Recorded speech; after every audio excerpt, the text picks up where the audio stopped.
This is Colton Hill with Colton Hill Fishing, and it's been a while, guys. I'm going to do a fishing recap on the Bassmaster College Series tournament on Kentucky Lake. So starting off with practice, I was coming directly from the Toyota Series event on Grand Lake, and I only had about a day and a half of practice, but my partner had been there for 2 days previously. Breaking down practice a little bit, there was a big warming trend coming in, but a lot of high winds, a lot of winds coming out of the west. Which made it real difficult to move around and practice on Kentucky Lake. It's such a large body of water. But in practice, we didn't really find much. We had one little creek that we found the majority of our fish in. They were anywhere between 6 inches of water to 6 foot of water. But in practice, I only caught one keeper. There's about a 3.5 pounder in the back of this creek. And my partner shook off a couple. So then for the tournament, we really didn't have much to run off of other than that one creek. So speaking on the tournament, we finished 58th out of 216 boats. Day one, we had 14 pounds, 2 ounces. All of them came out of that creek that I was talking about.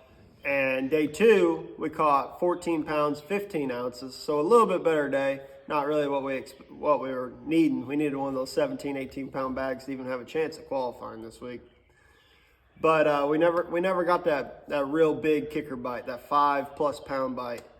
We had some solid 3s and solid 4 pounders both days, but we never got that big bite. So in this creek, there was laydowns on bluff walls. There was these yellow flowers, like bank grass that was growing up. And there was these stumps on a flat that you couldn't see visibly with your eyes. You could see them on perspective or live scope, but you couldn't see them visually. And the primary bait for fishing all this structure, for me, was a 3/8 ounce Picasso flipping jig in Coosa Candy. I was throwing a green pumpkin, Bojangles Nos Crawl on the back of it. I wasn't biting it down or anything, I was putting the whole thing on. And I'm flipping and casting that on 20 pound Sunline, FC Sniper.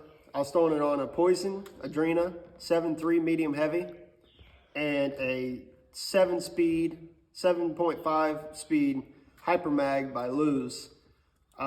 Whenever I'm flipping, casting a jig, a medium heavy to a heavy rod, somewhere between 7 foot and 7.3 is like my go-to. And then either a 7 or an 8 speed reel so you can really catch up to those fish when you're flipping. Because a lot of the bites that I got, I couldn't detect them. I'd flip it in there and I just noticed that my line was swimming. Well, you got to catch up to them because they're taking off with it, and especially bedfish because they're really just picking it up and moving it, and then they're going to drop it. So you got to be real quick getting to them.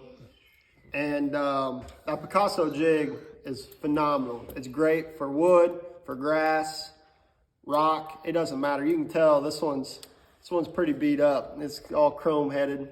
Caught a lot of fish on it this week. Majority of our keepers came on that bait.